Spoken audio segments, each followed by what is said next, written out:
y a à la fois des facteurs qui sont, des éléments qui sont un peu automatiques et d'autres qui ne le sont pas. Cette affaire de délocalisation, elle a concerné tous les pays occidentaux, sans exception. La France, le Danemark, la Suède, l'Angleterre, les États-Unis, on peut continuer, l'Allemagne, on peut continuer comme ça.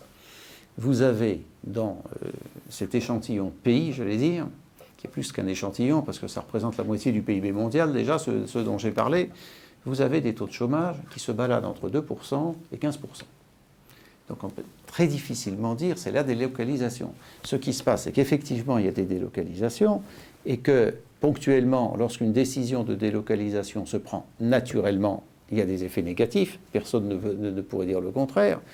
Le problème qui se pose est est-ce qu'à côté, on crée les conditions pour que ces effets négatifs soient minimisés, j'allais dire, parce que les gens vont trouver du travail facilement, si besoin, vont être formés facilement, vont être pris en main, etc. C'est le modèle danois qui a eu quelques succès en France, j'allais dire, enfin dans le débat économique il y a 2-3 ans.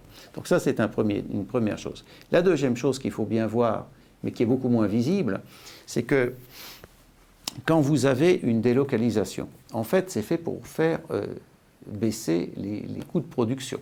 Le cas typique de l'Allemagne, c'est qu'on fait fabriquer un certain nombre de composants dans des pays d'Europe de l'Est, qu'on réimporte et on fabrique le produit final.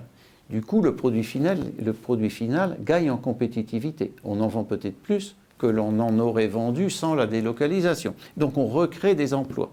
On a vu l'Allemagne qui a été un champion, j'allais dire, entre guillemets, de la délocalisation dans les 10 dernières années, qui voit son chômage chuter à la verticale depuis 2-3 ans, à cause de réformes qui ont rendu, disons, l'adaptation plus facile. Ça, c'est une première chose. Deuxièmement, à partir du moment où on renonce à fabriquer chez soi un certain nombre de produits, disons, qui requièrent du travail assez peu qualifié dans l'ensemble. Bon, le textile a disparu dans un certain nombre de pays, enfin une bonne partie du textile, j'exagère un peu.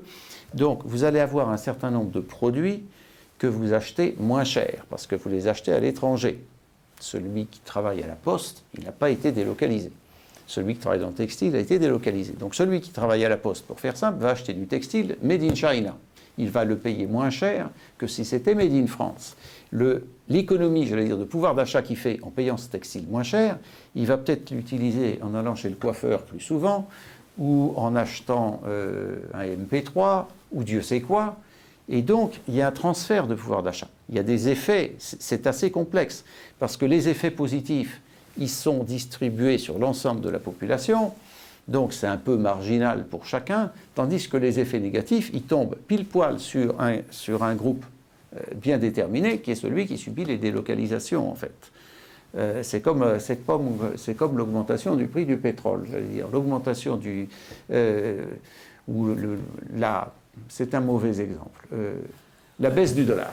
La baisse du dollar. C'est un très bon exemple, parce que vous avez des entreprises qui facturent leurs produits en dollars, mais qui fabriquent en zone euro. Donc, comme l'euro vaut plus cher, les coûts augmentent et on ne peut pas augmenter les prix parce que les prix en dollars baissent. Donc là, on est pris à la gorge, l'aviation par exemple. Sur la DS. Ouais. Voilà.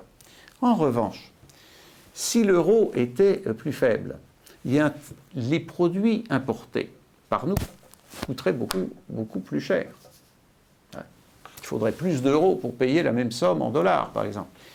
Et moi, les gens ne descendent pas dans la rue pour dire « nous sommes contents », n'est-ce pas, sous prétexte que s'il n'y avait pas l'euro fort, on payerait l'essence plus cher, on payerait le textile plus cher, etc., etc.